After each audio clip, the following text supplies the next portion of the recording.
I think we are live. No, I think this is not the normal sound. Not a bad sound. What's the one I've been playing lately?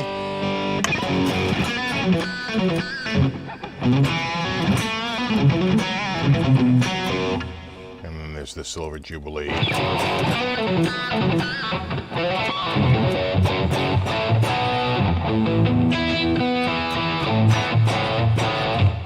Dual heavy rig. And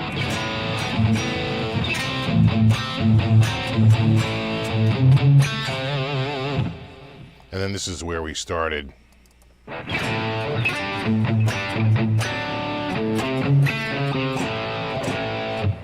Maybe we'll keep it there for a minute. All right, who's here? Who do we have? What's up, Ron? What's up, John? What's up, Super? SMY, Somatic Dust, Thrash Metal Studio, AQ Music, Tim Thomas, Chris, Cody, Coots, Danovan J, Andy, Kushman, Headstock Harlem, Davo, yo, dude. What's up, Brian?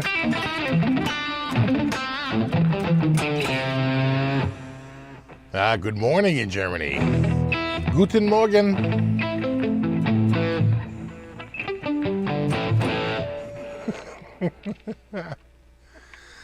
Yes. What's up, Gary? What's up, Double R Guitar? Jay Schaff, Marco, John, Ken, Shaddy, Jade. Hey, Chris. I think we have the normal group here. Alex, Timmy, Jimmy, Billy, everybody. Pooh Ninja, of course Pooh Ninja. Of course Pooh Ninja. Pooh Ninja is everywhere. Like savoir faire. Pooh Ninja is everywhere.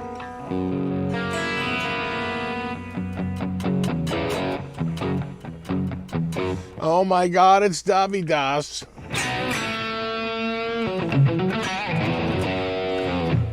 What's up, buddy?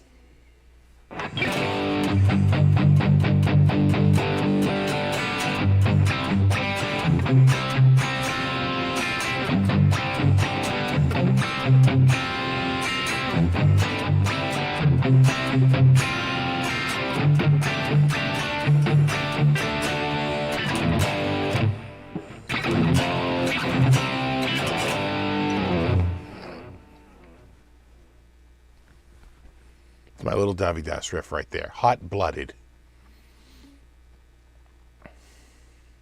What's up? Not working tonight? Nice. Nice to see you, James.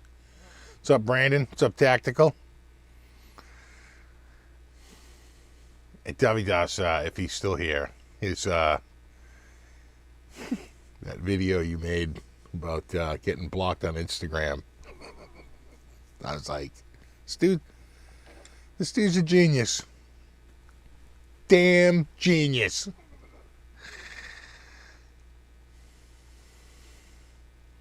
Saw a giant shape building like yours on the thumbnail, I think in Miami. It's in Sarasota. I think it's pronounced Sarasota. Down in Florida. In Florida. Sarasota. Oh, what's up, Desert Doug? What's up, Mike is himself? Yeah, you think it looks a little dry? Put a little nose oil on it.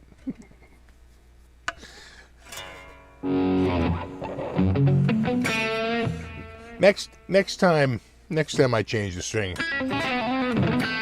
Exactly, make mincemeat out of the mouse. La Sarasota. Sarasota.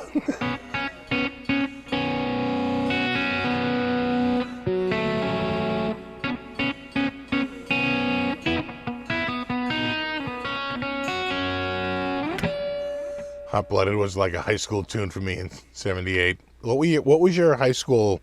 If you remember your senior song, was it the prom song?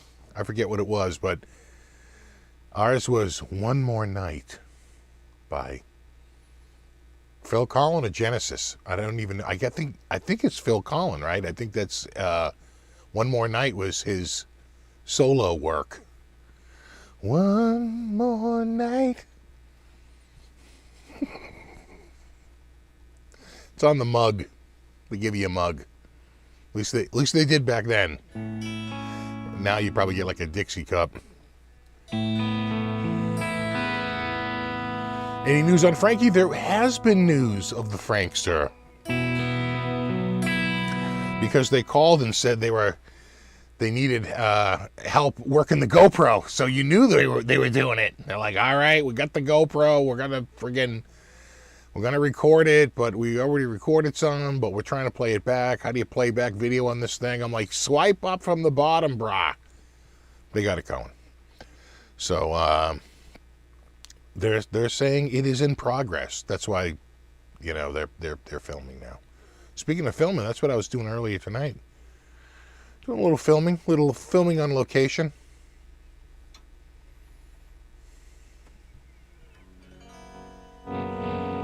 Nothing but bacon grease on the boards, yeah. Come sail away, yeah. By Sticks was your song, yeah. Was yours really hot in her by Nelly? Oh my God. Hello, Cleveland. In the air tonight. Nice. Play a Jackson. Do I own a Jackson? I don't think I do. Or are you saying Playa by Michael Jackson? Was that your prom song? What's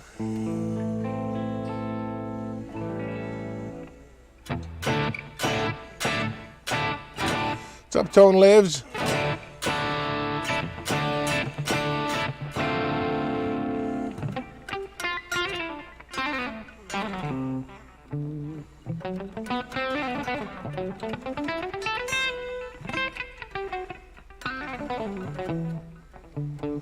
What's the SG like compared to the Les Paul Standard? Well, I don't have a Standard anymore. I do have a Les Paul Classic, though. And Ebony. And they say they're the same, but this has got a bigger rump on it. It's a little rumpy. They're similar, but I'm gonna say this neck is a little bit. It's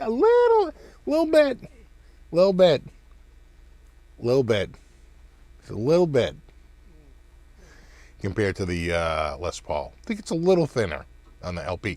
Now the Standard, it's tough to say because they have really the 60s profile is probably a little thinner than this, but the 50s profile is almost certainly thicker than this. And then there's the weight thing. This is I forget now. Was it 8 pounds? I think we weighed it. I forget now. I forget what it was. Was it 8 pounds? But the Les Paul is like 10 pounds. So, there's that.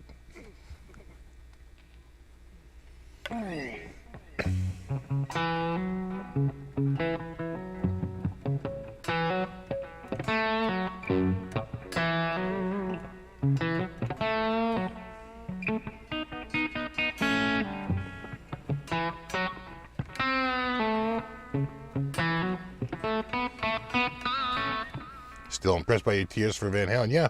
It's like, what is this watery discharge?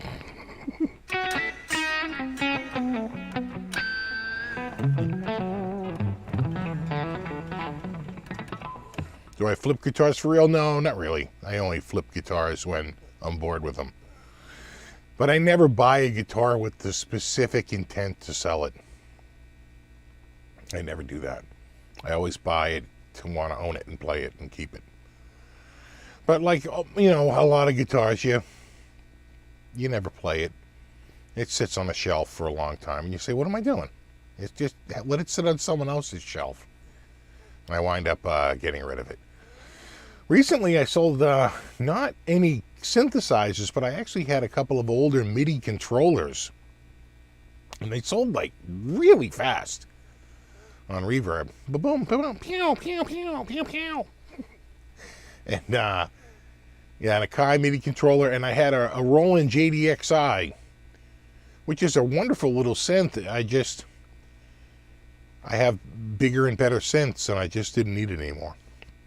And they're going for good money. I actually made a little bit of money on it. So, you know, not a lot. I wouldn't call it a business to be able to like actually make money. You have to really mark up to really make money. But for the most part, you know, to make it worth your while. I mean, I'm not going to sit here and package up guitars and make like, you know, 10% on $300. It's so not worth it. $300 on $300 would be worth it, but that's hard to do. It's hard to get that kind of break or to achieve that kind of markup, but it does happen. I did sell a MIM Strat I bought for $300 for $700 on Reverb and was stunned. But, you know, that's the power of low prices on Guitar Center used and high prices on Reverb. And, you know, it doesn't hurt to polish it up, make it look good, and take some good photos too. But that's rare. That's rare. That's exceedingly rare to get that kind of markup. I also sold the Viper. And I actually got $800 for that freaking guitar. And, you know, that was one of the lowest priced Vipers on Reverb when I sold it. And I'm just going to, you know, I might be a little biased, going to say it was one of the best looking ones too, because that particular Viper I had like, the body was a little bit flamed. You know, it was a little bit figured. And it was pretty clean from head to toe. And I gave that thing a thorough cleaning before I listed it. And so that was nice. Yeah, bigger and better synths, exactly.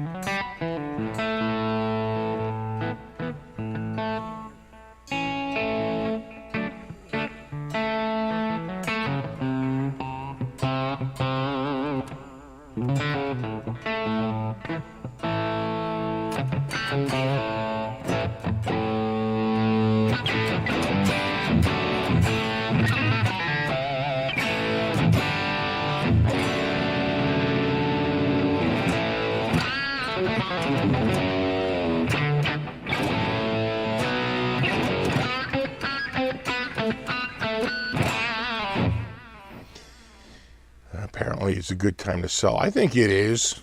I think right now prices are up, although they generally say, you know when the best time to sell is? Anybody want to guess? I know, I can tell you right now. What the general consensus is for the best time of the year to sell. But I would love to hear if anybody else would say the same time. It's a very specific period of the year. And I'm just going to drop a hint right now. It's not October through December. Because people are buying Christmas gifts.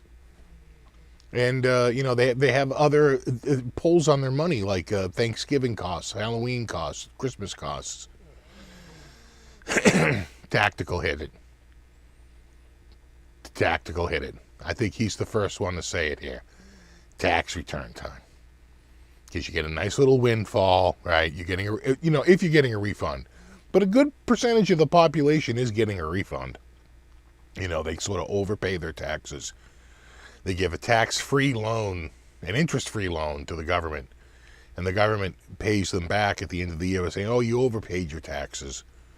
Here's your tax refund. And people sort of rely on that as sort of a, you couldn't get crap for friggin' savings anyway. I think right now, like a savings account, you know, even with $2,500 in it, is probably giving you like 0.0001% interest. It's like a ridiculously friggin' low number right now. Interest rates are very low.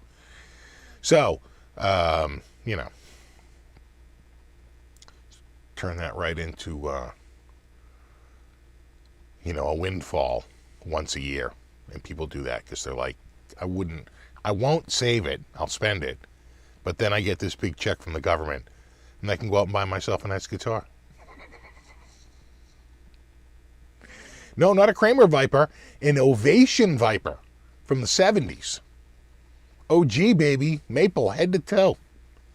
And 2 proprietary, one-of-a-kind, single-coil pickups that you could not replace, because I don't think... You'd have to have the pick guard modified. I'd have to look underneath the pick guard. I forget what the routes were like, but yeah, all maple, and heavy guitar because it's all maple.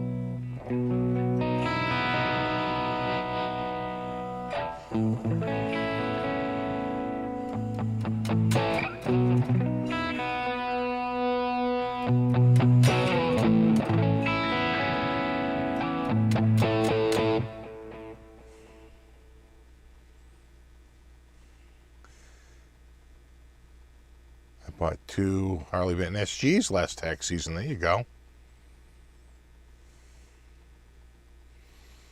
Well, that's good to know. Makes sense. We're looking to sell my Telly and RG at the right time. Yeah. Or if you know that, I don't think it's going to happen again. I think that those days are over. But during the pandemic, they had a couple of just checks go out, stimulus checks. Again, that just kept like what felt like tax season. But those stimulus checks were like what? I want to say, was it $600 and then $1,400? I mean, it's not crazy money, but it's good to get a pretty decent guitar, But you're not walking out with a big, Fender or Gibson custom shop, or it's not that kind of crazy money. It's more like, like a $600 guitar is a pretty, I wouldn't say entry level, I would say entry mid level, right? Upper, I'd say that once you get to 600, you're sort of out of entry level. I think once you're over 500, you're out of entry level. Some people would say even over 300, you're out of entry level, but let's even just call it 500. So if you get a $600 check from the government, I got friends who get tax refunds of, $15,000. Now you're talking. Now let's go shopping.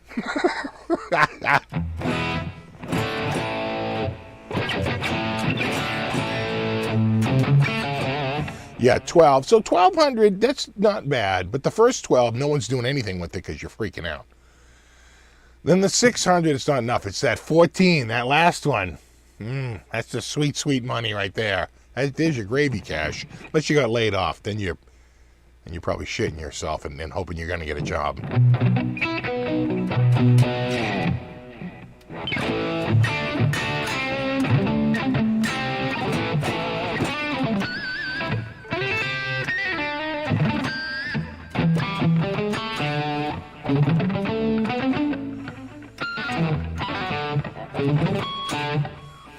Steve, do you think it's better to sell the guitar with the mods or better to take it back to the original to sell? It depends on the guitar. A guitar like this, I would take it back original. Gibson buyers would much prefer original. You'll actually do better to sell the guitar.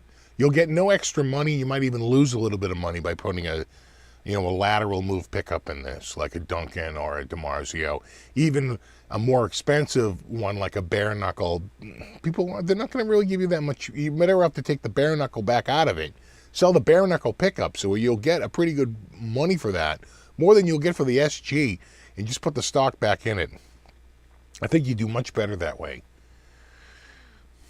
Mods never really.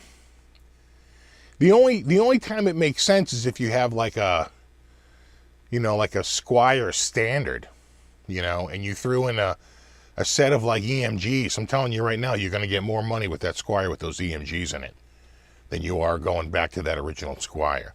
Although, will you get enough to cover if you just sold the EMGs separately? It's hard to say. I generally tend to go with bring it back to stock and sell the parts separately or keep the parts for a future build.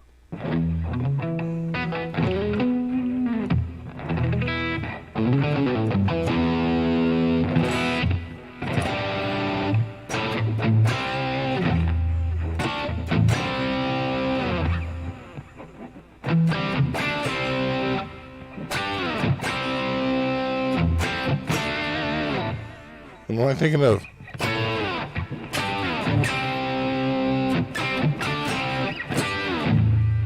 I'm sure I'm playing that.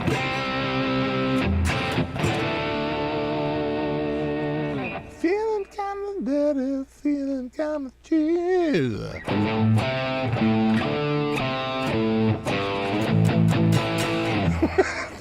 That's all out of me brain. It's all out of me head. It's all in me head.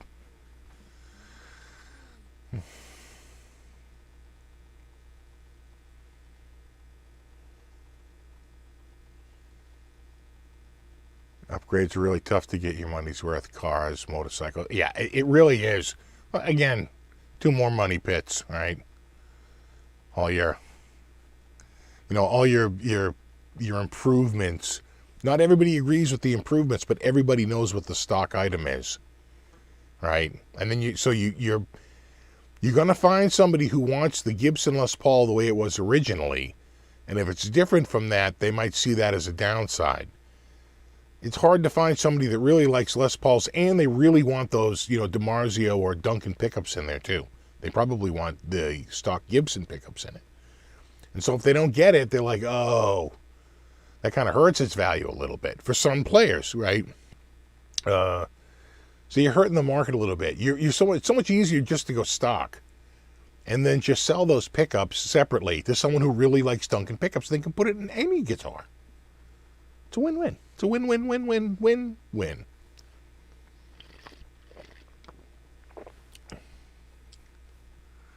Double vision, that's it. I knew it. It was in my head.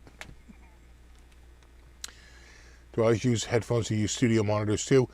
I use studio monitors mainly with the synths. I think they sound better. The guitar stuff, I tend to wear the headphones. Because I don't really have these speakers hooked up here. They're just really for show. In fact, I should just move them over to the other area. And those clip speakers for the, for the guitar, I don't think there's not enough mid-range, right? They're sort of all bass and treble, which is great in the synth. But on the guitar, you miss it. They're not great with that particular setup. I'm sure if I added these, that would be pretty full, because then you'd have the subwoofer, plus the 2, small clips, plus these 2 more mid-rangey sized, having all 4 speakers going, really 5 speakers. I bet it would sound better, but I really do. If I really want to play, I'll go through the amp, right? I'll go through the Rev, or I'll go through the, whatchamacallit there, the old, Hughes and Kettner. What else? And the Katana. Love to go through the old Katana. What's up, Quentin? Do do do do do do do do.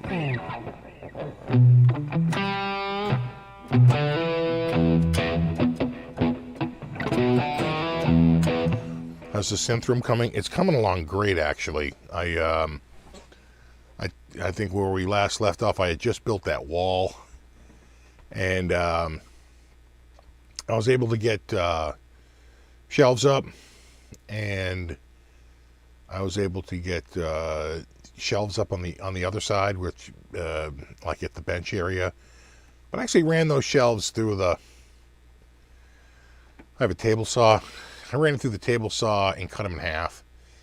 Much better, so much better, because they took up half the bench when they were 12 inches wide. 6 inches wide, they're perfect.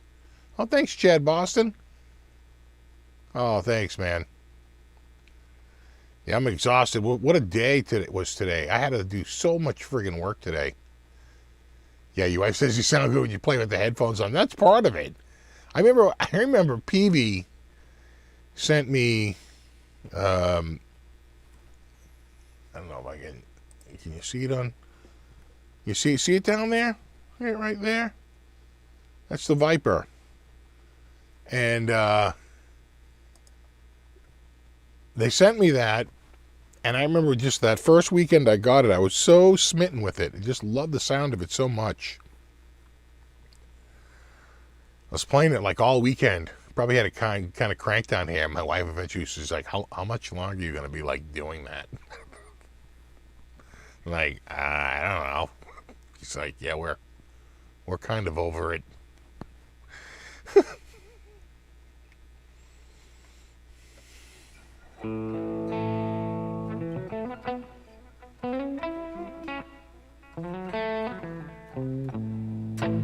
Guitar Center paid me 85% of what I paid new. Sometimes you get the right person, they can overpay you for your gear. Absolutely.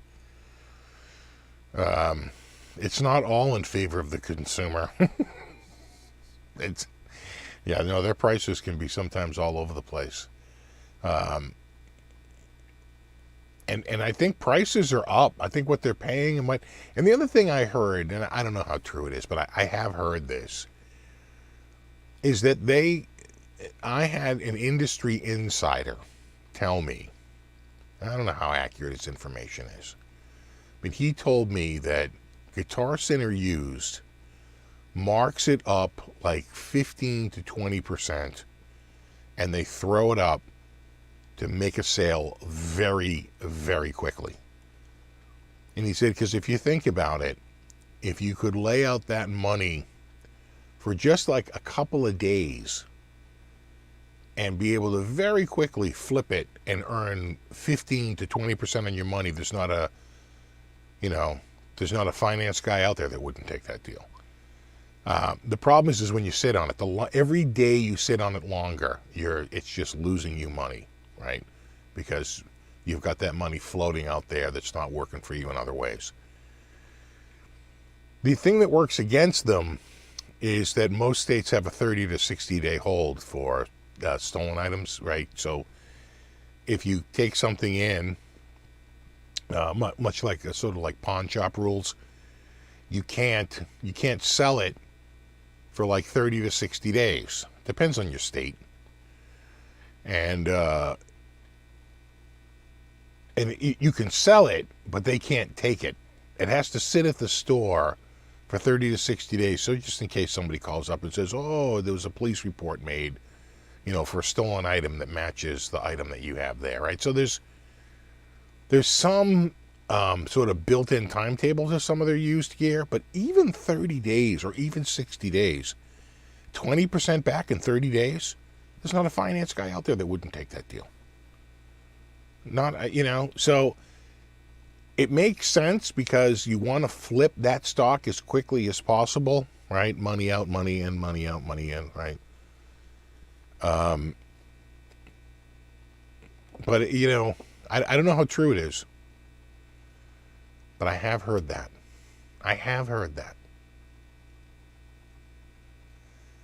Semesh marks up used gear by 100% standard practice. That's what we were at. When we bought gear, we would quote people half of what we were selling it for. That was our deal. And guys would be ripped. I'd say, listen, you want to sell a guitar to a music store, it's going to be quick and it's going to be easy, but it's never painless. If you want to really score, you have to sell it to someone who's going to use the guitar, not somebody who's buying it for the sole purpose of reselling it. I remember one dude was really upset. He's like, you're making money off me twice, man. I'm like, what are you talking about? He goes, well, you're going to mark up the guitar I'm trading you, and you're making a profit on the guitar you're selling me. Plus, you're going to mark up the guitar I traded in, and you're going to make money on that. I said, yeah, I wouldn't have to do that if you just gave me cash. When the bill is due for the electricity at the end of the month, they don't take your guitar. Okay, we're taking all the risk. We're going to throw that jalopy on the wall and sell it. And the longer it sits there, the longer it looks like we shouldn't have taken it in.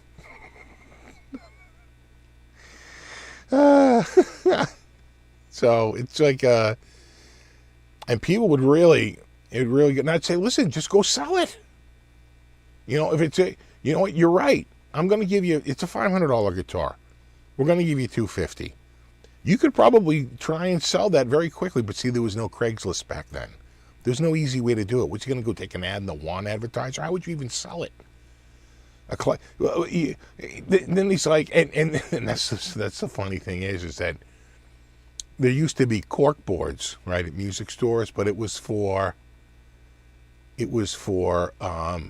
you know, bassist seeking band, drummer seeks working situation, guitar player seeks metal situation, right? And people would post, like, I'm selling my guitar, I'm selling my amp. They would tear those right down, right in the trash. They're like, no, I'm not competing with the bulletin board. And places like Daddy's would say, don't post your gear for sale. This is for, you know, musicians only. This isn't a place. Because there's no place to go.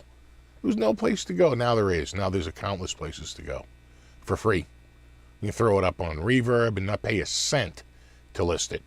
Right? Same with Craigslist, same with Facebook Marketplace. There's so many different ways to get rid of it. But back then, you're either taking an ad in the goddamn Want advertiser and sitting around for 2 weeks while the guitar you really want to own sits over at the music store, or you're talking your friend into finally buying the guitar because he always liked that guitar and you really need the money. You should just give him the money for the guitar, or you're trading it in and taking a beating. You'd be tied to the whipping post.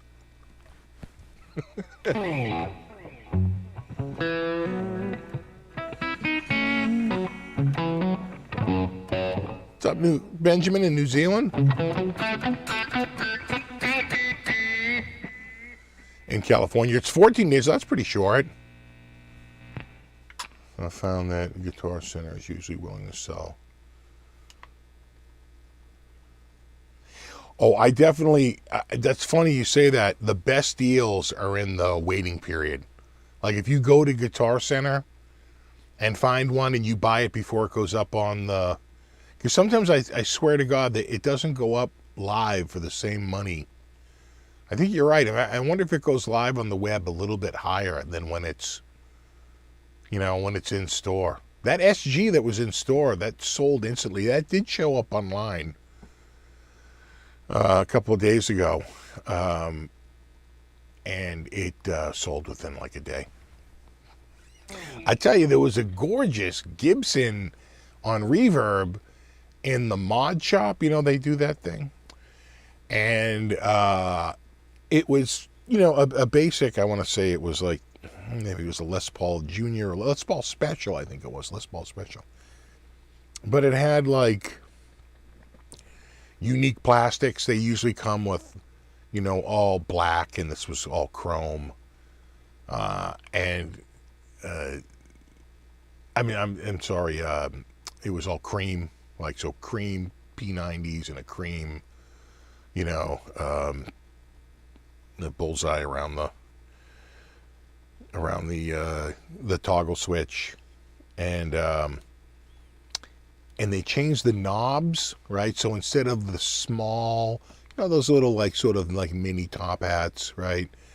It was like this one has, which is like the silver, right? The silver caps, like that, like the straight up 60s, like those. And I got to tell you, I thought it looked amazing.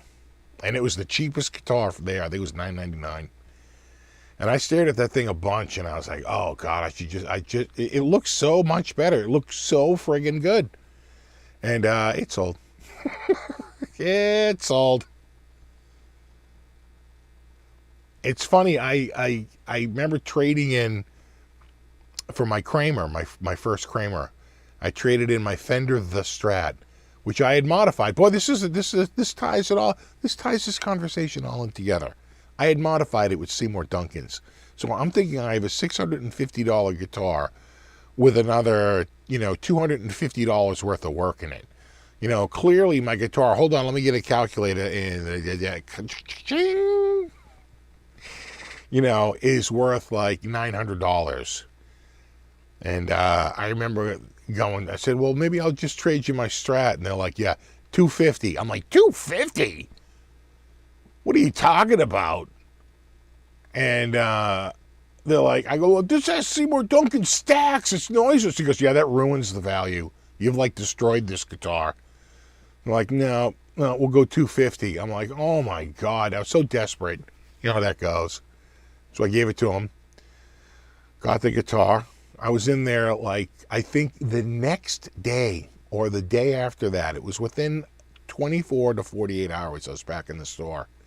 And there was the Strat with a giant sign that said noiseless pickups, exclamation point. I'm like, oh, you bastards. And they had it up for, I want to say, $549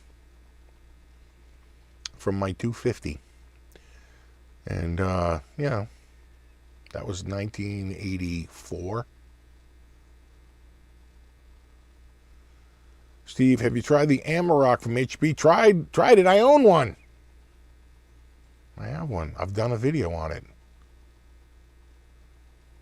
What's up, Justin?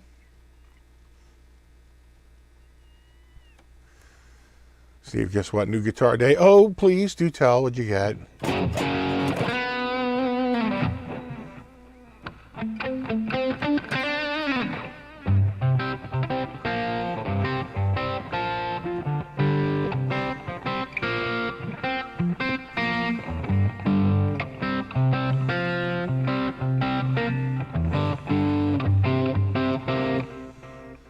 John Clark says, just picked up Gibson LP Modern from the Rev Shop. That's nice. A custom color, or is it a stock color with custom plastics or something?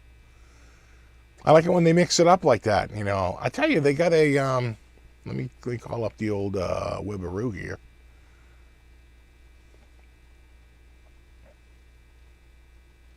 Justin says he got the Epiphone Joe Bonamassa Lazarus. Oh, look at you. Benjamin says he has the same SG, huh? I hope you keep the plastic on your pickguard like I do. That's key. That's tone plastic right there. You didn't take the plastic off, bro. Did you take the plastic off? No, bro. Did you take the plastic off? I got the Amarok 6. I can't do the 7s. The neck's too wide. I don't like it.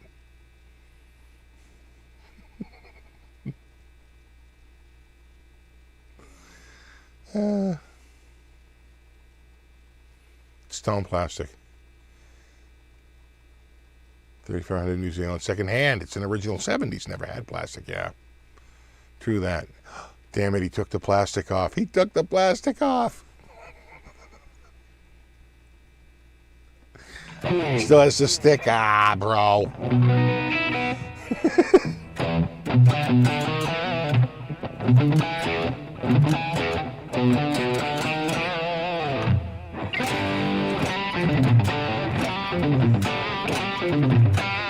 See, I'm just so out of way sloppy. It's my 12:30 a.m. riffs.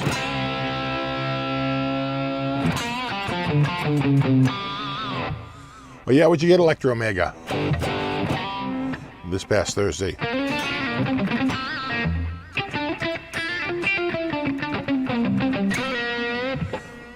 Yeah, the plastic on a black pickguard is definitely better tone than plastic on a white pickguard. Everybody knows that. That's just physics. That's just science.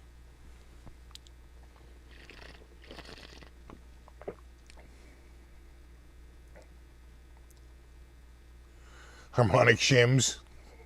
Yeah. Pass me a shim. I need more harmonics. Oh.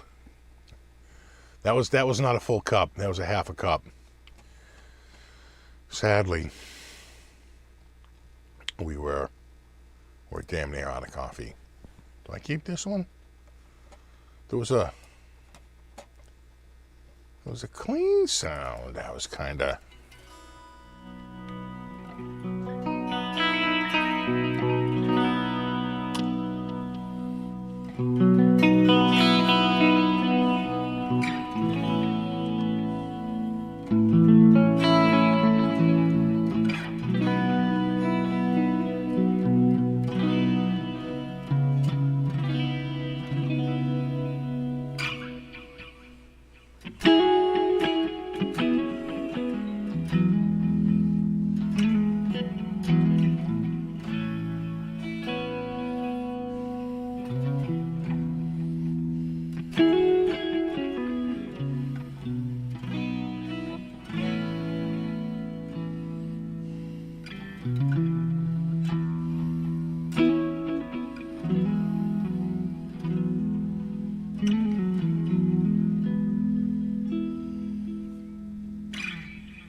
See, the important thing is to put your fingertips on the correct notes. I cannot stress that enough.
It's like wicked nice.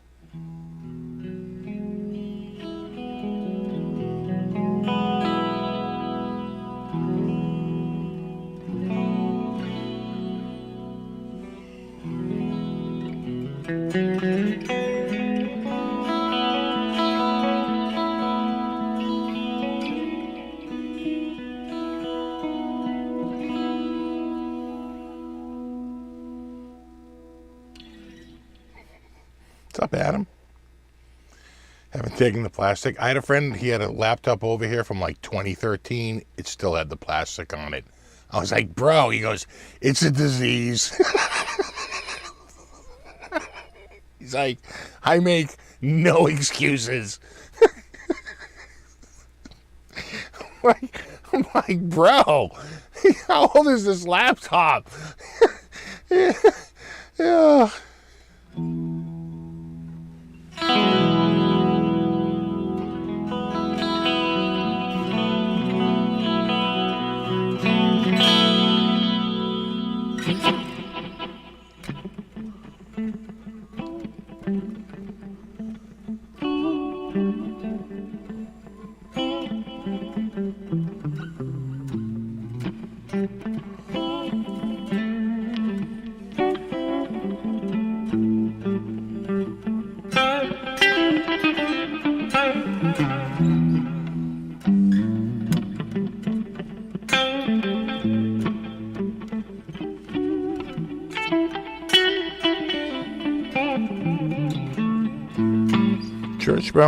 Church bell, you gotta get it just right, or it doesn't quite ring. Yeah, see, like that wasn't quite. Hold on, I almost think you do need like a more distorted tone.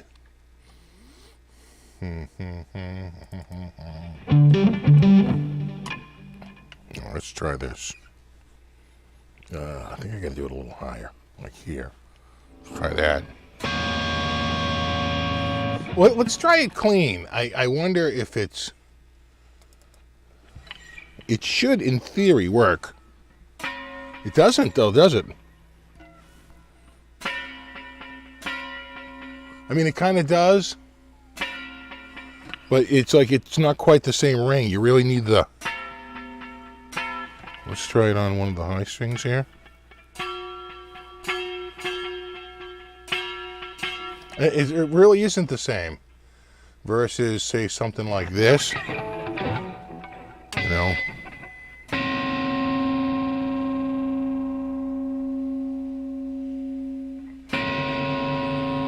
That sounds so much more realistic.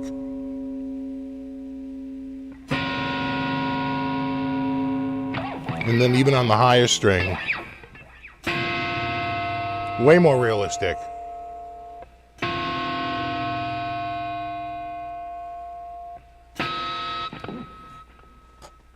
Anyway, there you go. Where was I?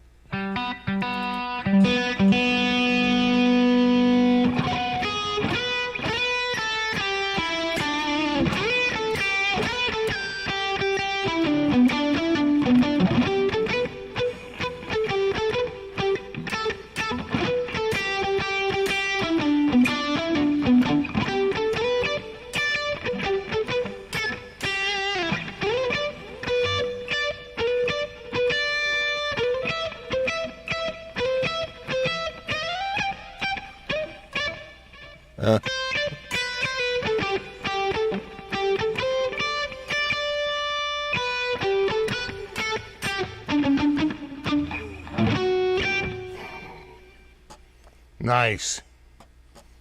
That came to me when my kids were ordering ice cream from an ice cream truck. This just came to me.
Yeah, we're still live, Steve. Hell spells.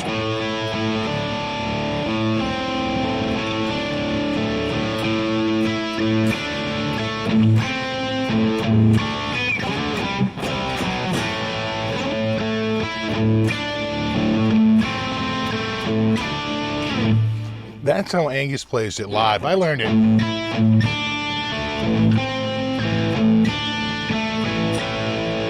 But he never plays it when he plays it live. I've seen him countless times.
Ah.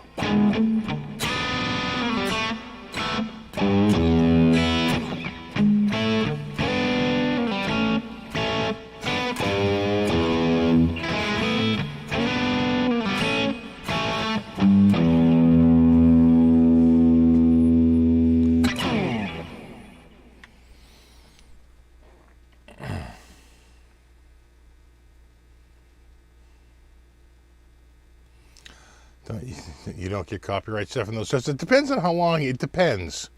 Some I don't seem to get, for what I've played so far, seems to have been safe. That's why I play those ones all the time, because I know the songs that get me burned. You don't hear me play them again. I'm looking your way, Cheap Trick. And AC/DC. But AC/DC with Brian Johnson, I think that whoever owns it, it's a lot more narrow. AC/DC with Bon Scott, there's like 42,000 different labels out there that own a piece of their catalog. And they're always on the hunt for, a few more cents from that catalog they bought so many years ago. So it's really weird. The Bon Scott stuff, way more than Brian Johnson stuff. For whatever reason, it just is.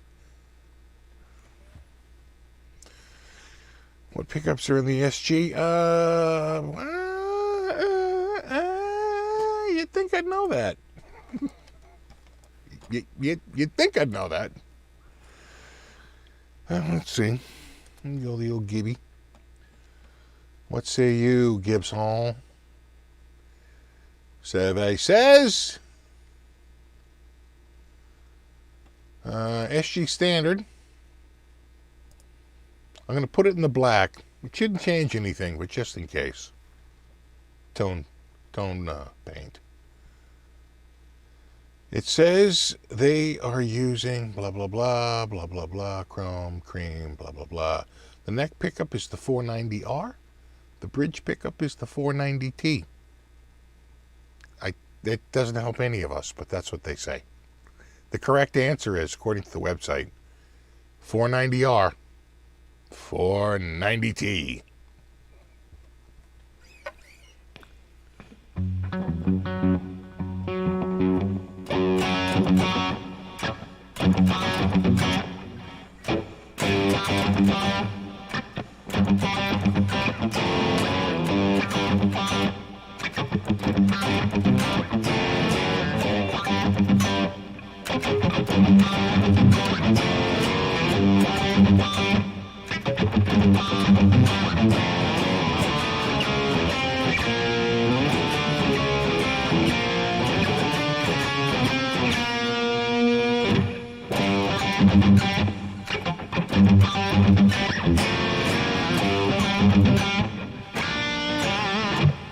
Burst Buckers.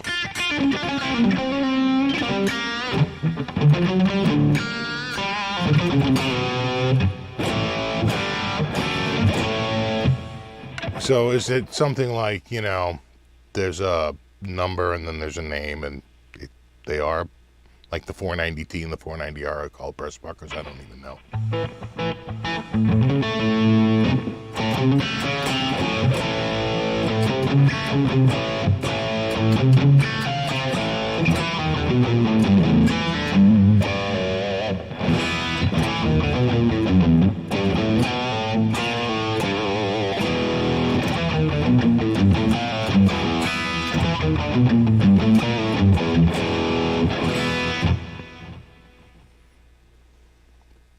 Oh yeah, a couple extra wines in these.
You really didn't miss much. What's up, Doc?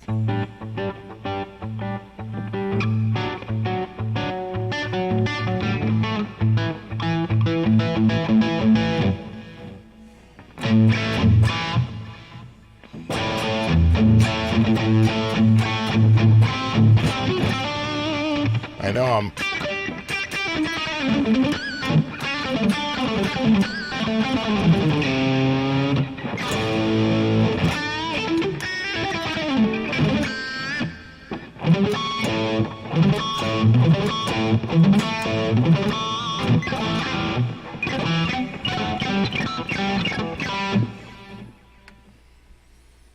awake. Alec Baldwin shoots some lady not some lady, shot like the assistant director. Yeah, that's that's gonna, if you look at what happened. So some of you may remember, some of you may not remember. Most of you probably do, knowing my age group. That when Brandon Lee was killed on set, they completely changed the protocols for all that stuff, right? And there was supposed to be these whole new set of protocols to make sure It's like you can never like aim it at somebody. There can never be someone in the line of fire, really, right? It's all movie magic that makes it look like there's somebody, but they're not really pointing at each other, right? It's done through movie magic, and even when they are in the general direction, they're supposed to be behind shields. Ever since Brandon Lee, there was like all these friggin' changes, and so there'll be some investigation. There'll be a civil suit at some point, because at some point, just literally by definition, there had to be some negligence. And then, there'll be a wrongful death suit and probably an injury suit. And, but the thing about those productions is they're insured to the hilt, right? They won't even get financing. They can't even get financed without being insured first, right? So I just think that, it's just a matter of working its way through. But,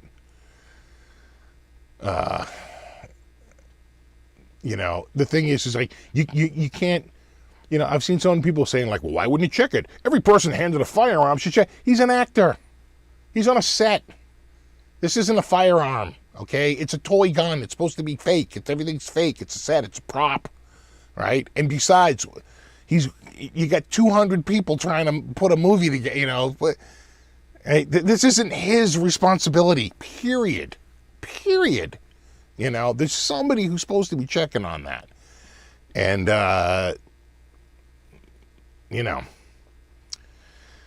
there'll be a lawsuit. But like I said, they're insured to the hilt. So, the thing you wonder is like, would production even carry on? Or is like the set sort of, well, they finished the Brandon Lee movie, didn't they? Didn't they finish the Brandon Lee? Didn't The Crow actually come out? Because they had enough footage of him, right? And they used the stunt double or something. I forget now. Did The Crow actually? It did. So maybe it will. Maybe production will continue. So, and then there was another thing they were saying that like, because it's a period piece, right?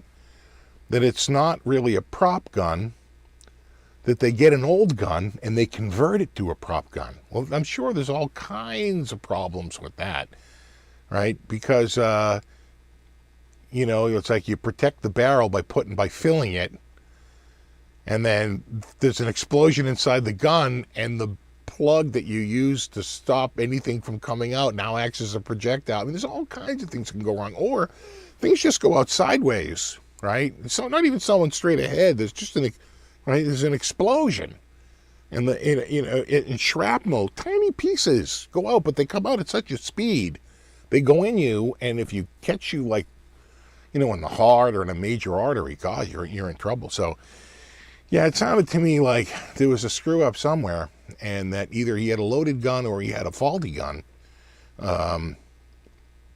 Either way, it's negligence somewhere. It's somebody didn't,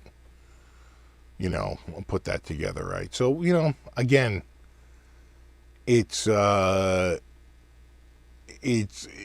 will be gone over in a forensic manner. Forensic, of course, being conducted in a manner which will be introduced in court. That's basically all forensic means, is that you're doing it for the sole purpose of entering it into evidence in a courtroom. So, the scene Brandon died in was the first scene shown in film. It was the last scene they shot, so the movie was pretty much good to go. Oh, interesting. Live round refers to blanks as well. Yeah, exactly. It's the charge. It's not whether it has a slug in it. A blank is a live round. It just doesn't shoot a projectile. But it's a live round, right? You're not holding it up and they're like in post, bang, bang, right? There is a little explosion in the gun. Yeah, it's a colossal screw up. It's a colossal screw up somewhere. So they'll, it's a tragedy. And you can just imagine, it's like, how do you carry on? How do you carry on a set like that? I don't know that you do. Like I said, that could be the end of that production completely.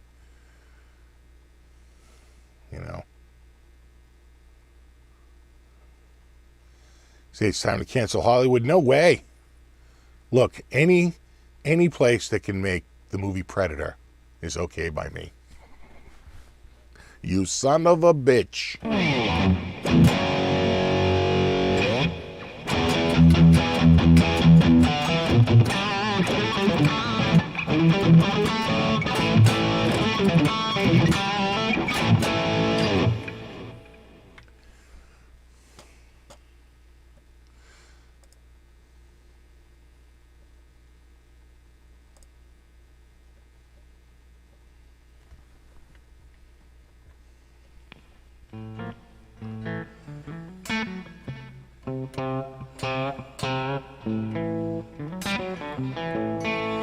Yeah, blanket close range will cause damage, or could cause damage. You know, it's still in a little explosion. You know, but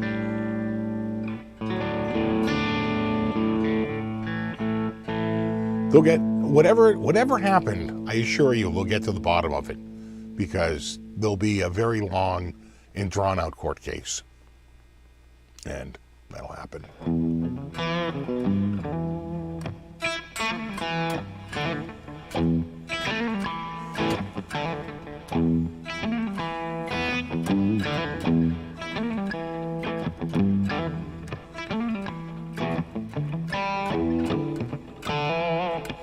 Yeah, pretty much that's, Mike's got it right. Either way, it's super sad, and my condolences. Yeah, that's pretty much all you can say.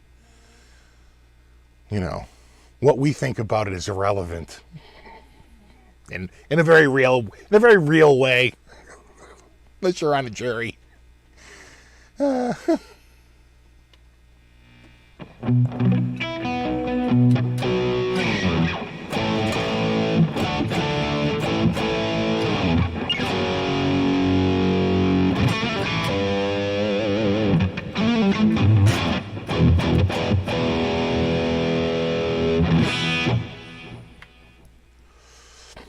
Where's my fender strap for it? You know, they laughed when I pulled the fender strap out, but you know what? It worked. Damn it, it worked. No one could believe it. They were like, but it says fender on it. How is that even possible? Mind's blown. Like, it's just, you know, simple, you know, electromagnetic physics.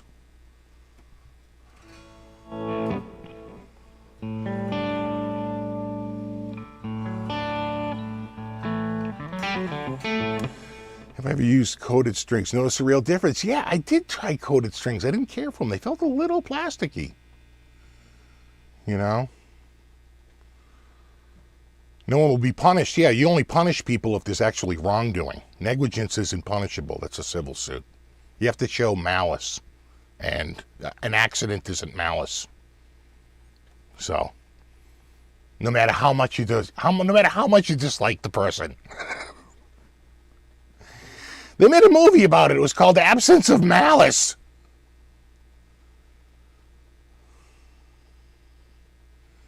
But that's true, Krellbar. In 2021, you really don't need to have a gun. God, they could do it in post. I don't know why they wouldn't.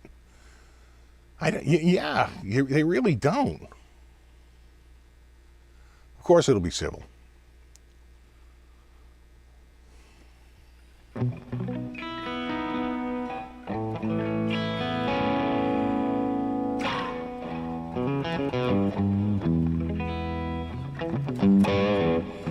Get a beer? No, it's too late for a beer. I want another coffee, though. I would drink another coffee. Would I buy an upside-down right-handed Strat? I don't know. I've seen some that were sort of weird converted ones, where the knobs were actually at the bottom, right? But the body was upside down. You know who has one? R.J. Ronquillo. He's got one like that. It's sort of like an upside-down Strat, but the pickguard is like correct. It's kind of a funky thing, but it kind of works. Kind of like a Hendrix sort of thing. Yeah, exactly. CGI has been doing it for years. Yeah, you know. I don't know why.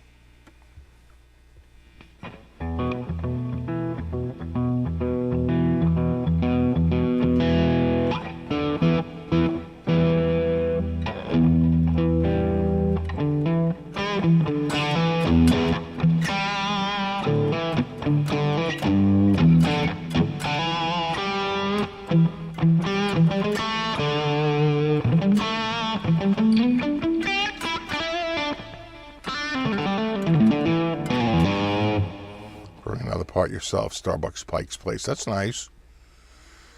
Yeah, I mean, it's 1:07 a.m. I have the latest product, I tell you, I'll never forget.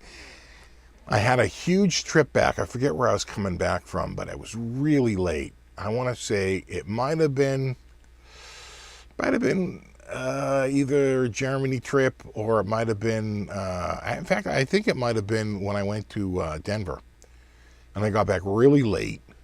I got like the last, Massport bus down to the parking lot that's like 10 miles away, but halfway to my house, which is great. And, got out of there, and then, was driving home, and it was like, I don't know, 2 in the morning or something like that. 2:30 in the morning, somewhere around there, 1:30, 2 o'clock in the morning. And I remember I was so hungry. I was friggin' starving. And I stopped at McDonald's, and they had like one item on the menu. Like a quarter pounder with cheese, or you could get like a 10-piece nugget, and that was it. They had like nuggets and a quarter pounder, like 2 items. I was like, I'll go with the quarter pounder. She's like, you got it. Like one woman running the whole place. And I had that. I got home, and I wanted coffee so bad. It's like after 2 a.m. I said, God damn it, I'm making a pot of coffee. And I did. Whipped up a quick pot. And I remember my wife the next day was like, did you come home and make a pot of coffee? I'm like, I did. I was shocked to find no coffee in the coffee pot. McDonald's.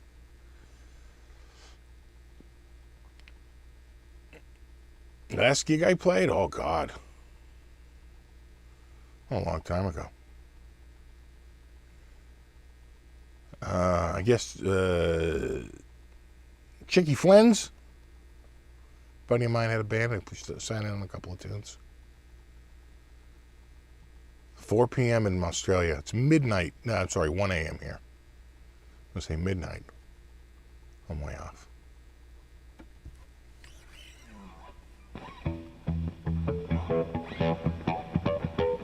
It's a Royale with cheese.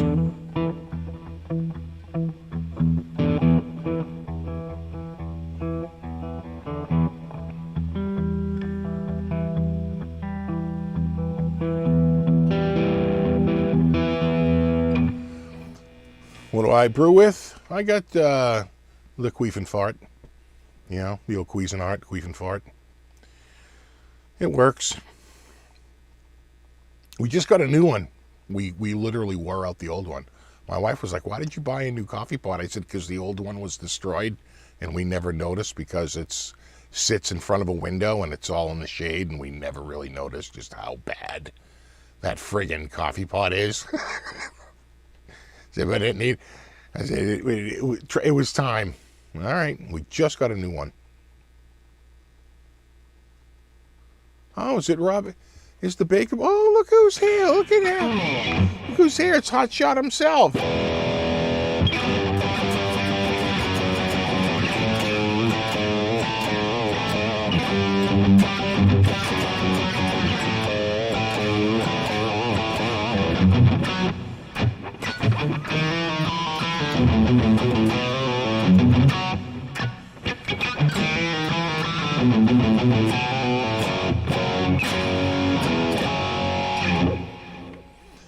Ever had a guitar stolen? No. I had some pedals stolen, but they were actually returned, which is pretty odd. They were stolen by these young kids who used to come and watch us play. They were like in 5th grade.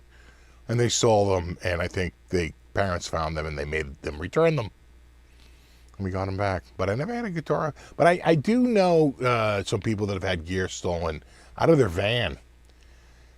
And it sucked so bad. They really took a beating, too. It was pretty bad. A little Van Halen for the kid? All right. Let's see. What do we got here?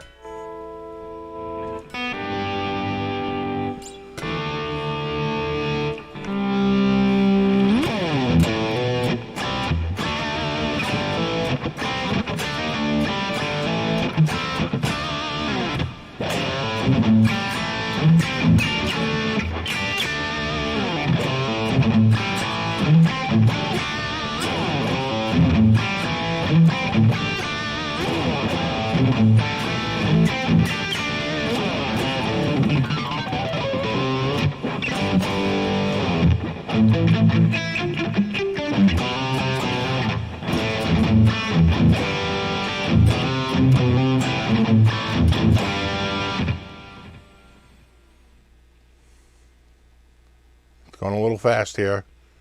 Special edition pizza pops, Fred's rake sauce, pepperoni and bacon. Nice. It's a thing.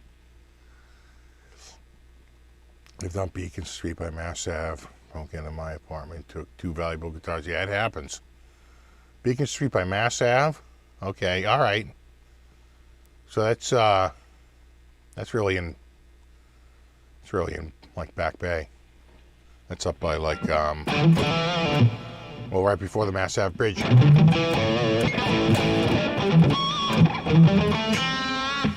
I have been in Berkeley Sound Studios, but you know, they've changed over the years so much. They're become very different from the ones. So I went to the ones back in like 85, 86. Actually, even earlier. It was like 85. I remember being in the studio for a night. A buddy of mine was recording in the Berkeley studios. We were there for one night, and but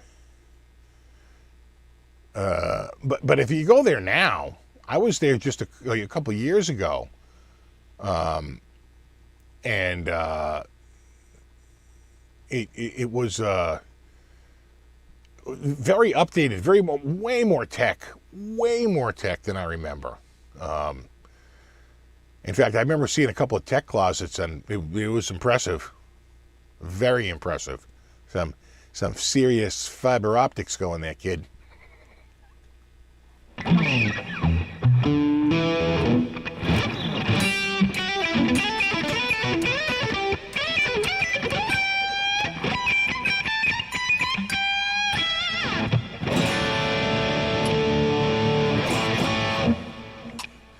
Yeah, I don't like K-cups. We have them at the office, and I don't like them. And I don't think they're good for the environment. They actually had a breakdown. I remember waiting for a haircut, reading the Boston Herald, like literally over 20 years ago. And they said, what does it cost to like drink the average, and they said like the average American drinks like 2.3 cups of coffee a day. So they worked out like 2.3 cups of coffee a day. Like, what would that cost if you bought it at Starbucks, if you bought it at Dunkin' Donuts, or if you brewed it yourself?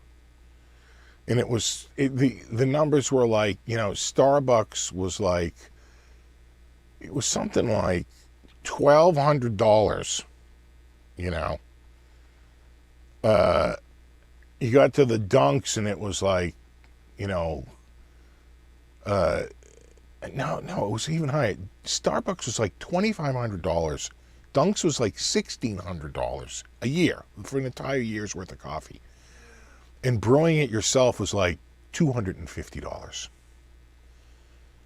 And like brewing it yourself was just so much cheaper, per cup, for the year annual. So we've been brewing ever since. Was Aljon here?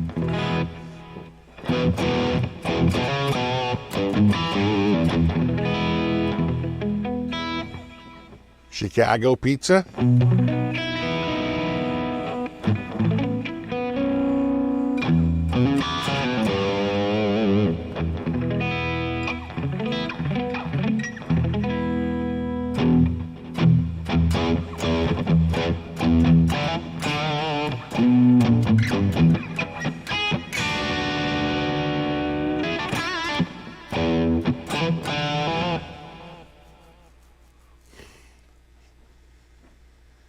Is that what Folgers coffee? I don't know how they would but we I think we pay more than that, but we get we tend to do either the Starbucks French roast, or what they had recently, and we got it and it was fresh. It was good, was the Sumatran. I couldn't believe it. It was back on the shelf again. Oh my God. And it's fresh and it's new. We had it before and it was definitely old stock, but this one was fresh Sumatran. I'm like, oh my God, the red bag is back. Red bag is back. Red bag is back. Whoa, oh.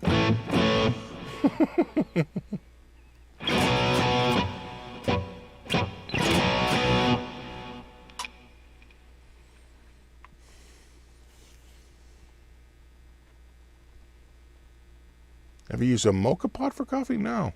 I don't even know what that is.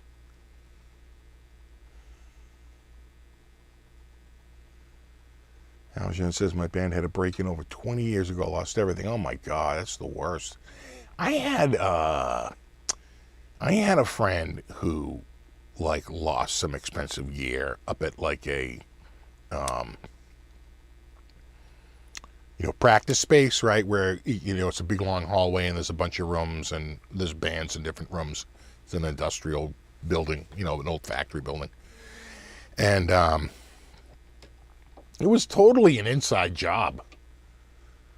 He said it was almost certainly the drummer that, like, did it. Even the cops said, like, this damage is consistent with someone that tried to make it look like they broke in, but they didn't really break in.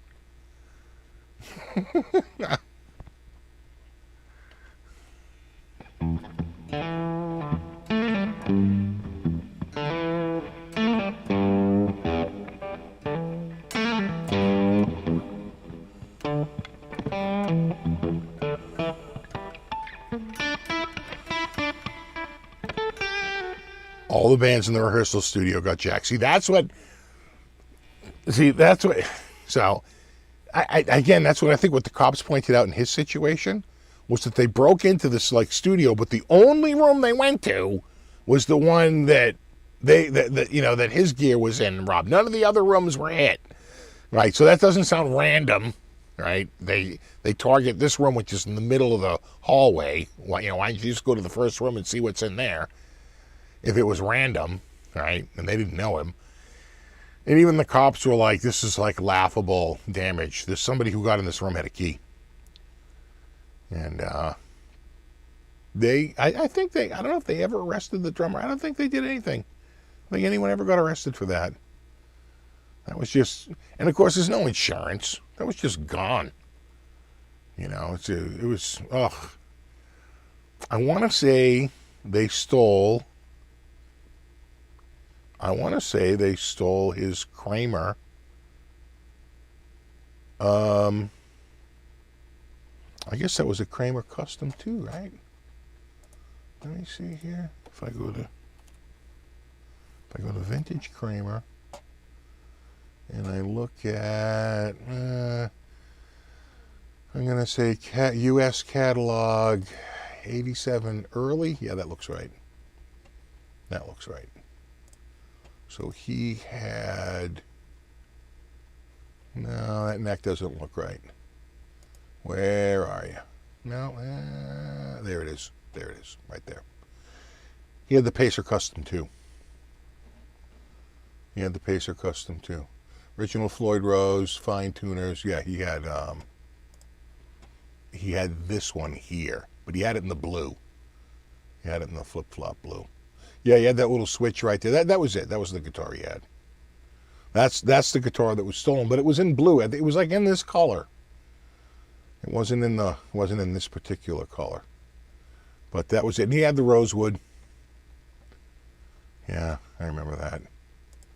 So bummed. And that same dude actually had his house broken into like a couple of years later, and they stole like his ESP Kamikaze, and it wasn't like the later Kamikaze that was like made in Korea. This is like the original, one of the original, MIJ ESP Kamikazes. Stolen. He never got that guitar back either.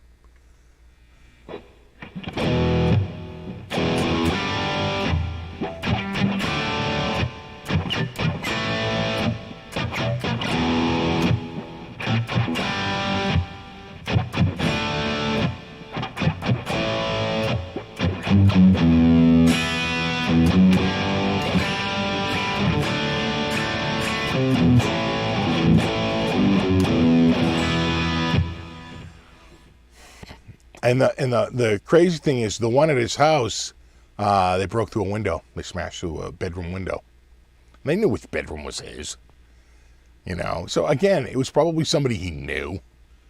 Just dregs, and not him. He's far from it. But it was some kid he was hanging out with. And they broke in and stole that Kamikaze, smashed his bedroom window. And took the guitar.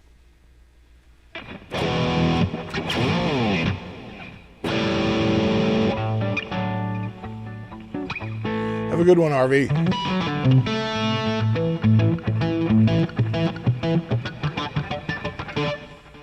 Have I played the new Epi-SG? I have not, although they did have an Epi-SG at Guitar Center the other day when I was there, and I have to say, I thought it was a Gibson SG. It took me, I was like, oh my God, that's the Epi. It was shockingly similar. Pretty much the identical guitar, except for the headstock and the name on it. You know, it's a pretty damn good looking guitar. I was like, wow. I did not expect that. I did not expect that. They had a few guitars that were looking pretty good. They had an SG. I think I showed you a picture of it. It's already gone. It showed up on Guitar. It did finally show up on like the website, but it sold in like a friggin' nanosecond, like less than a day. Well, where was that? Where was it? Where are you? Huh? Nothing. Right there. Yeah, right there.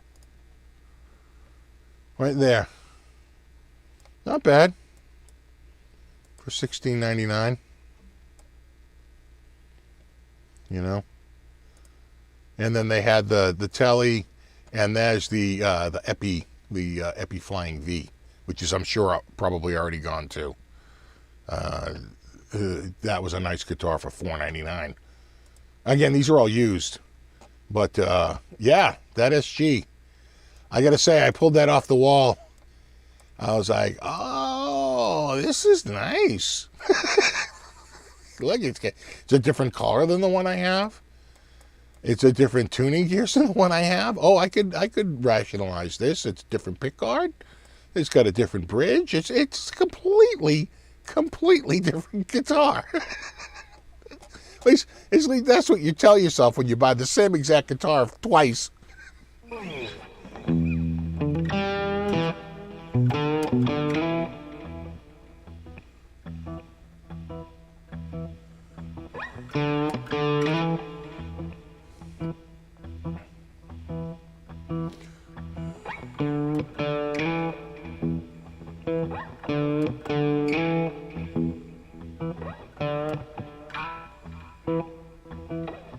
Mike says they bought my son the Epi-SG, put antiquities in it. Nice.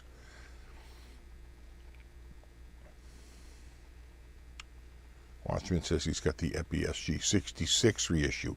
Yeah, someone on here just got the, what did they say? They got the Epi Joe Bonamassa Lazarus, which is fairly new. That's, I think, the most recent release. So he's ahead of the curve. He's putting us all to shame. Come on, people. What are we doing? Let's get to getting some guitars here. He's always one step ahead.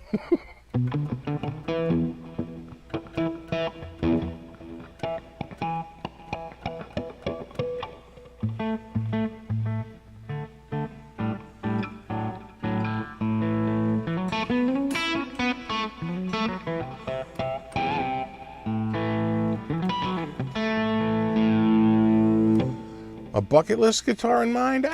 Someday I wouldn't mind. I've always liked the Les Paul Custom. Although this is such a good guitar, but still, to be able to hang with the hoi polloi. It's either that or the PRS double neck. Don't get cheap on me. If I get an extra 15 G's, I might go the PRS double neck. I'm just saying. That guitar's sold. That's the stunning part. The stunning part is that guitar's sold, used for $15,000.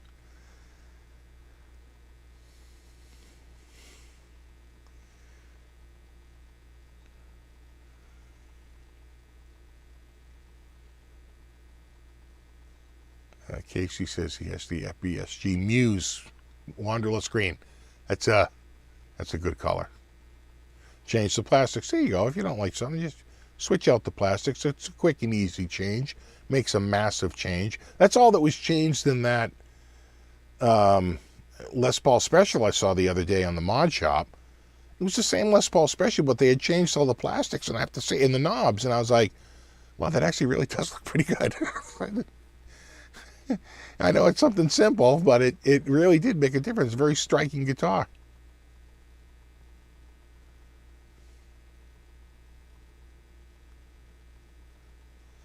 A Gibson V just to have it. They had, I can't even believe I'm saying this.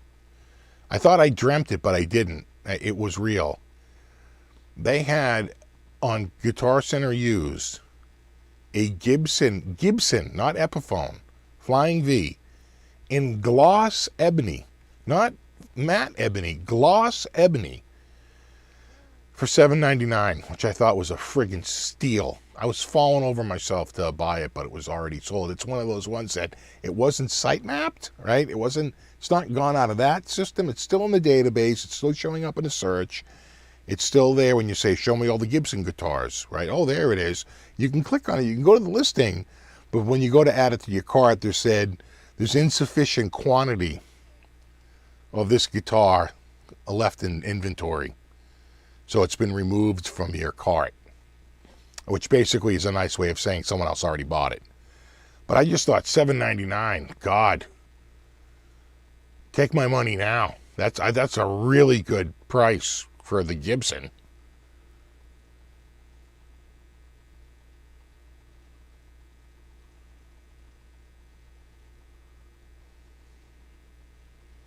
If you love The Evil Dead, we have a tiny reference to The Evil Dead coming up in the Halloween special. Not much, but a little bit. Very little, but a tiny homage. If you look real close, you'll see it.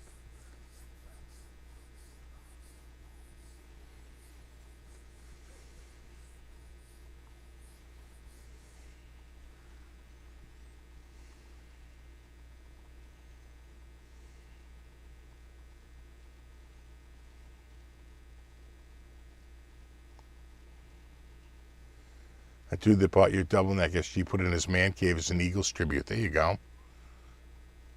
It's wall art. Expensive wall art, but it's still wall art. It's all right. In fact, we were talking about this the other day. I'm always shocked, at how firm people are in camps with the newer used. There's some people that are like, you don't really see too many people that are like, yeah, well, sometimes new, sometimes used, it just depends. I really do see a lot. When that question comes up on like Strat Talk or something like that, it's like each poster is usually, oh no, I'm all used or I'm all new. I would never even think about a used guitar. I'm all used. I'd never even think about a new guitar. Very interesting how strong. There is not a lot of crossover there. It's pretty interesting.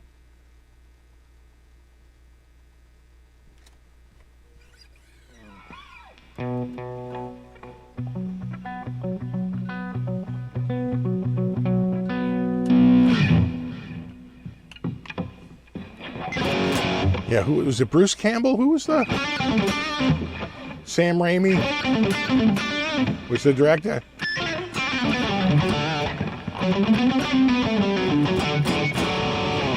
The great thing about that movie is like in the first one is that the first woman starts to become possessed.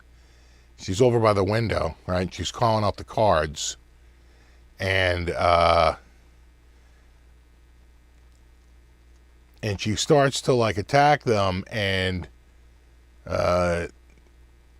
she gets thrown down the basement stairs, right? And the guy's going to close the door. When she comes back up, so she's over there, she turns, she's got new makeup on, right? She's sort of partially transformed into a monster, a zombie, or whatever she's going to be, possessed person. And then there's a little fight that ensues, and then she gets thrown down the basement, and the door closes.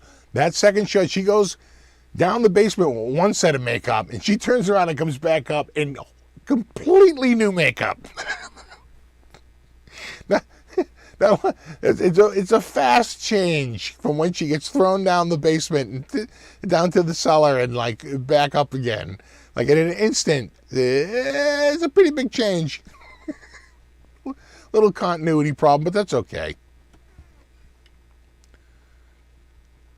Hey, Steve, same with cars. Yeah, some are only new and some are only used. And what's so interesting is that neither one sees the value in either. Right? That's what's so funny. And you see that with expensive guitars and cheap guitars. Right? The person who only buys inexpensive guitars doesn't see the value in an expensive guitar. They're like, why would you spend all that money on a guitar? You can get a perfectly functional guitar for a lot less money. And the person that buys expensive guitars looks at the person who buys the cheap guitars and says, those aren't very good guitars. Why waste your money on a bunch of cheap guitars? Why don't you just save up and buy one really nice guitar, right? The two completely different camps.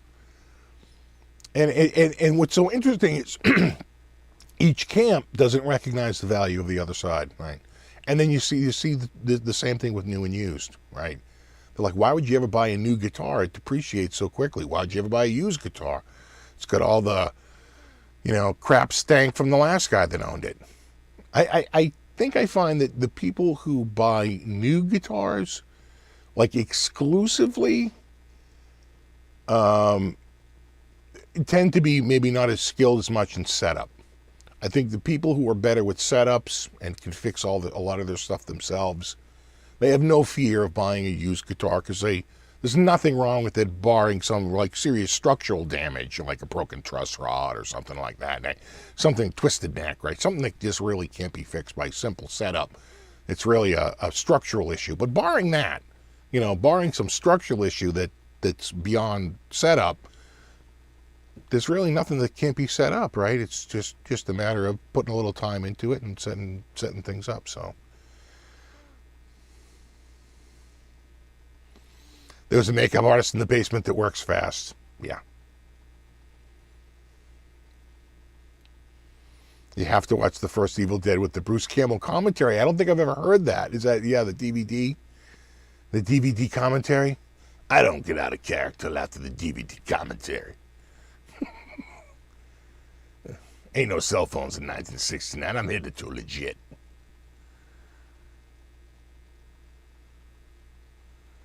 So the Evil Dead at the Wilbur Theater in Boston, with Bruce Campbell giving his commentary before and after the movie live in person. Wow, that's amazing. Yeah, I don't think I saw the Evil Dead almost certainly on VCR. Almost certainly the first time I saw it was someone had a video cassette of it.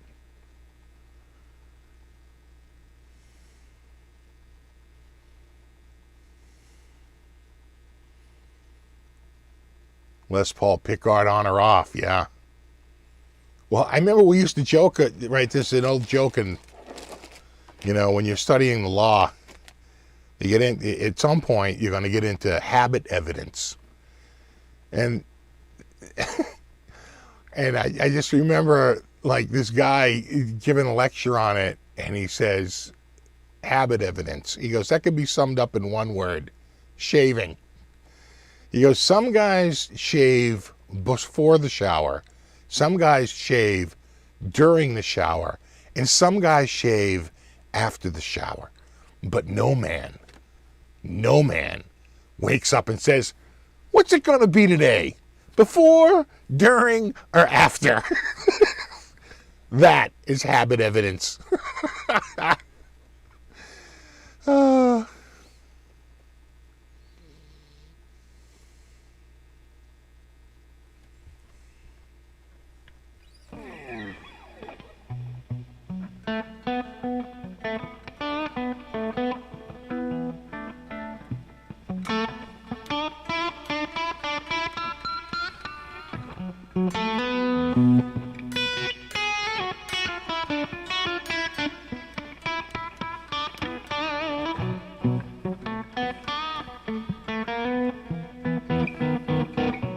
Is that in the blues? All right.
That was at least $2 worth.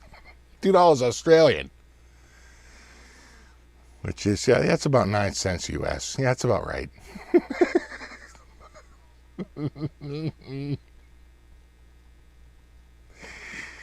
How you doing, buddy? How's it going down there? You must be warming up. We're cooling off. Finally, fall finally showed up. We were literally, I think it was last week, we still had the central air on. They basically said we had late August weather. You know, it's like, really took forever. And even with finally the dew point fell out, you know, we're finally getting into some crispy air, but we're still above normal for temperature. We're going to smash the record. We're already on pace to like smashing the record for October. It's been hot, wicked hot fall.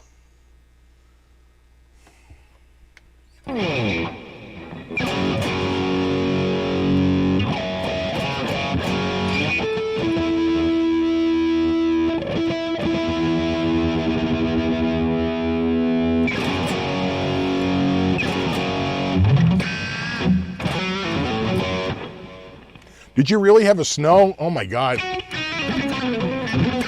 But is it that time of the year, Terry, where the sun comes out and it's just gone? The sun is still just way too warm.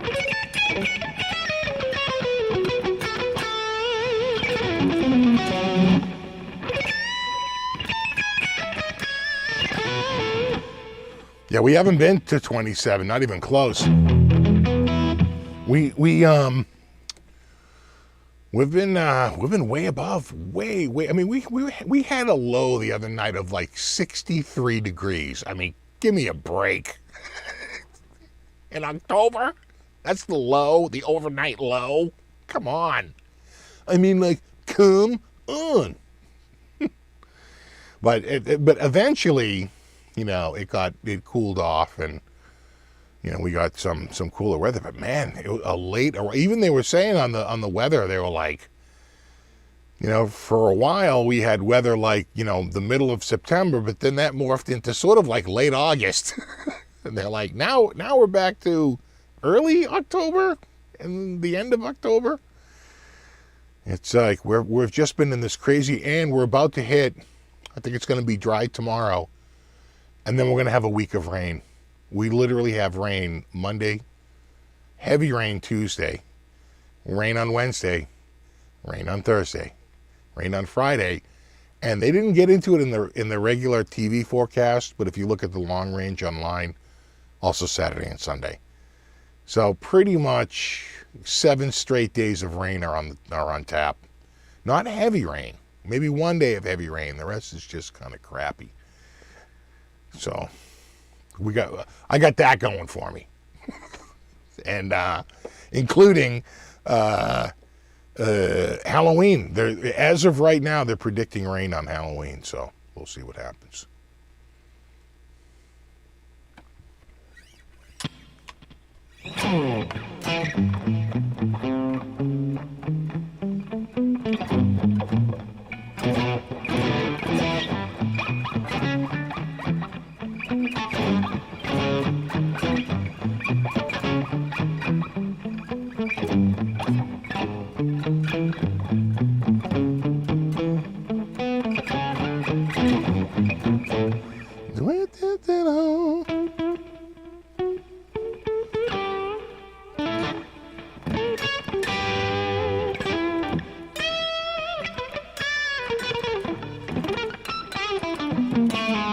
Yeah, rain all week, right?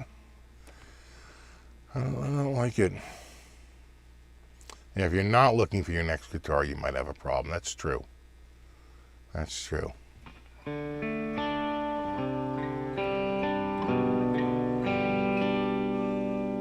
What, so many, the party with so many bad Boston accents. Oh, I know, it's the worst. I will say, I thought one of the best guys who I know for a fact doesn't have a Boston accent, but I thought he sounded really, really good. Like, very authentic. Was Johnny Depp. And it wasn't The Departed. I forget the movie he did, but he did like one about Whitey Bulger and that whole thing. And, you know, he played like this, you know, the Southie mob, the Irish mob. And I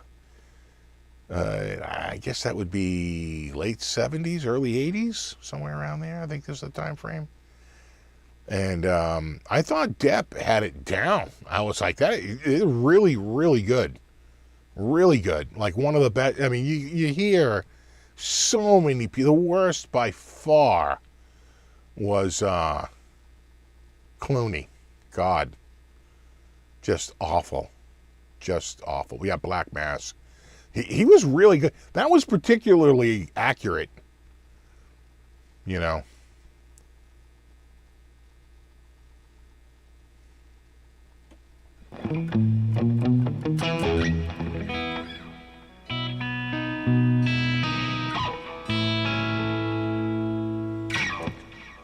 Boss has a guitar out now. Yeah, we not gonna lie, we took a look at it a couple of weeks ago. If you're thinking about buying one, you may not want to watch my video. I don't think I was particularly favorable to it.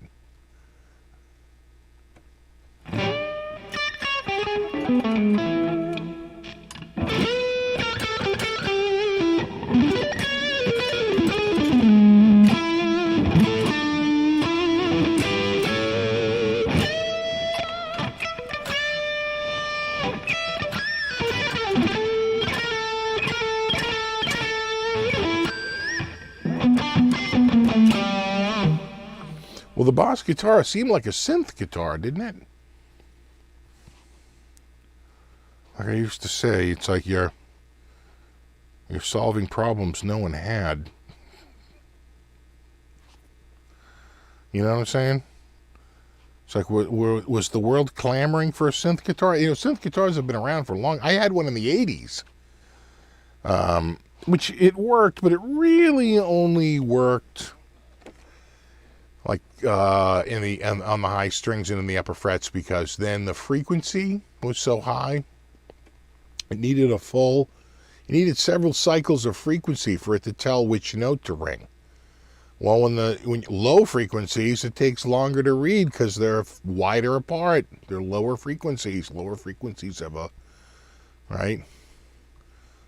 Frequency literally means how many times does it go through a full set of, a trough and a peak, and till you're back to zero again, right? In the sound wave. And yeah. It didn't work. Once you got to the low strings, it just did not want to work. But you could get pretty accurate. Now they work pretty good on any string. But back then, the system was so slow, it only really worked with the quick frequencies. It could make a quick analysis. Thoughts on the Epi Explorer EX? Hold on a second. God, I'm dying. I don't know if I've played the latest one. I'm trying to think if I did, because I was in Guitar Center, but I think I only played the V. I don't know if I played now that I think about it, I don't know if I played the Explorer. I'm sure it's awesome. This guitar is amazing. Oh, And you know what I like about the Epi Explorer? The headstock's the same as the Gibson. Right. So there's that. It's got that. And same with the V. There is something nice about that. I really like that they do that.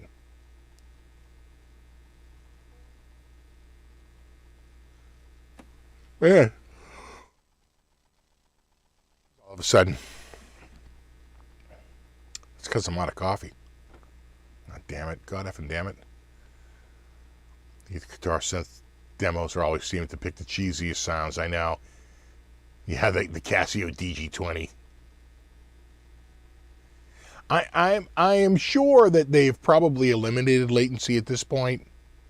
You know, they got latency fixed. I remember checking out a MIDI guitar, I want to say at Manny's. I was in New York. I was working at Rockefeller Plaza. And because I was working for a company that had an office in there. And I went to Manny's. I was staying in Times Square at is it the Meridian? What's that one that's like right there, right in the square? And I happen to be in my window looking out, and I look across the street and I see Manny's and Sam Ash. And I'm like, oh my God. There's and I see the end of the street, it says 48th Street. I was like, oh my God. I went running out of there. And running across the street. And I will say that Manny's was amazing. What a boutique place, man. Incredible. Sam Ash, and I don't know if it was the location or what, but I just remember every guitar that was on the wall was a little beat up. And it was almost like every chip model was put out there, and if you bought something, you'd get a brand new one in a case in the back. But all the stock out on the floor was really beat up. I was like, wow. I remember I was going through guitars. I said, you're going to find a guitar without a chip on it. You're going to find a guitar without a big dent or a ding on it. And there was none. And I said, well, these got to be demo guitars. They must. And now cut to just a couple of years ago. I want to say it was the summer of 2017. I went down to New York City for a couple of days with the wife. And I went to Sam Ash, met a dude there. Very nice guy. And completely different store. Much more high-end. Much more like what Manny's was when I went to Manny's. Way more like Manny's. They had a real high-end room just like Manny's had. It was very, very different store. And it was in the garment district instead of being in the Times Square at 48th Street.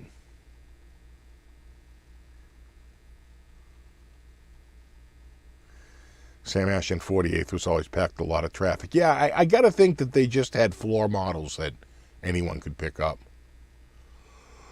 Oh my God, I am freaking dying here. I could be ready for bed soon. We're almost 2 a.m. and I have had a long friggin' day. Lots of video shoots, lots of everything, lots of prep.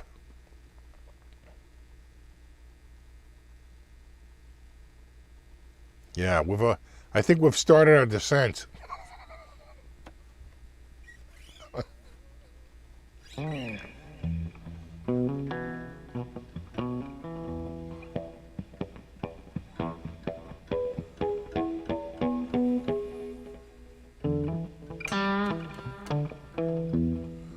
Dave from Nez says, I don't know. Work at Manny's, I'm not sure. If you find yourself in Nashville, Groon's Guitars is a must. I should go. I haven't been there, and I've been to Nashville a couple of times. Yeah, you make a good point.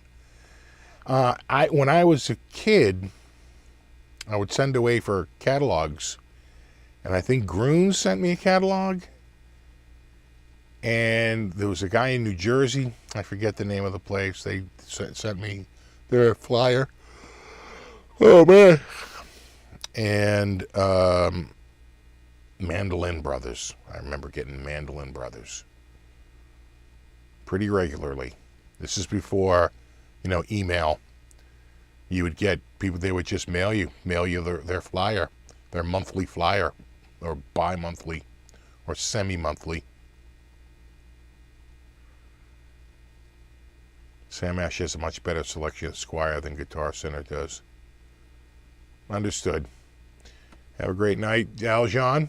We'll definitely catch up later this week. Definitely, buddy. Let's talk. It sounds good. You know what? I think I'm going to call it a night too. I'm ready to bed. I'm ready. I'm ready.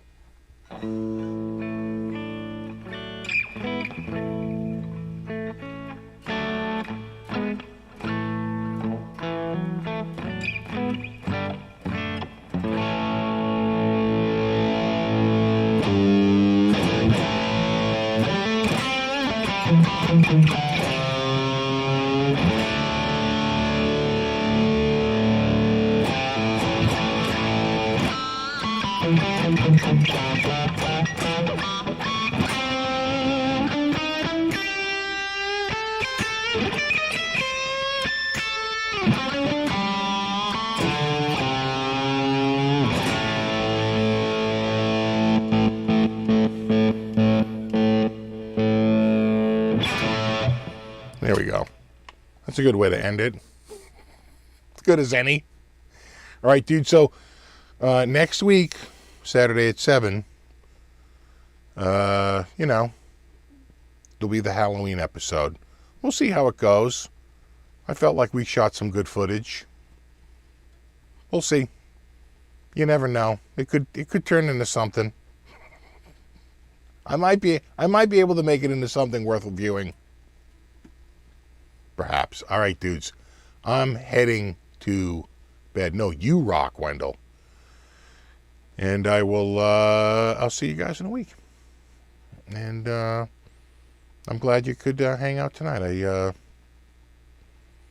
definitely want, I don't like to miss the week, so I wanted to do it. There we go. All right, dudes. Have a good one. I'll see you next week. And until then, rock on.